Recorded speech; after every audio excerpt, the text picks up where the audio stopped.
आज लोकसभा में एसआईआर पर चर्चा होगी। लोकसभा में दोपहर 12 बजे से एसआईआर पर चर्चा की शुरुआत होगी। एसआईआर पर चर्चा के लिए 10 घंटे का समय निर्धारित किया गया है। तो एसआईआर पर चर्चा की मांग लंबे समय से की जा रही थी विपक्ष की ओर से। आपने देखा कि किस तरीके से मॉनसून सत्र, पूरे सत्र में हंगामा हुआ एसआईआर पर चर्चा की मांग को लेकर, और इस बार भी सत्र के शुरुआती दिन पूरी तरीके से हंगामेदार रहे। सिर्फ एसआईआर के मुद्दे को लेकर चर्चा होनी चाहिए, इसकी मांग उठाई जा रही थी।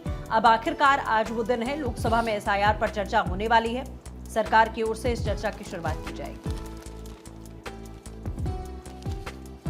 तो लोकसभा में दोपहर 12 बजे एसआईआर पर चर्चा होगी। एसआईआर को लेकर लगातार हंगामा विपक्ष की ओर से किया जाता रहा कि किस तरीके से एसआईआर की प्रक्रिया को लेकर यहां तक चुनाव आयोग को भी कटघरे में खड़ा किया गया। चुनाव आयोग को पूरी तरीके से निष्पक्ष न बताते हुए बड़े आरोप लगाए गए। लेकिन आज संसद में एसआईआर पर चर्चा होने वाली है और माना जा रहा है कि ये चर्चा जाहिर हंगामेदार होने वाली है, क्योंकि विपक्ष की ओर से कई सवाल हैं और लंबे समय से वो इसी को लेकर तैयारियां यहां कर रहा है। और दूसरी बात, हाल के दिनों में बीएलओज की जिस तरीके से आत्महत्या के मामले यहां सामने आए और उनके ऊपर काम का प्रेशर बढ़ने की बातें सामने आई, जिसे लेकर भी कई तरीके के मुद्दे यहां पर उठ सकते हैं।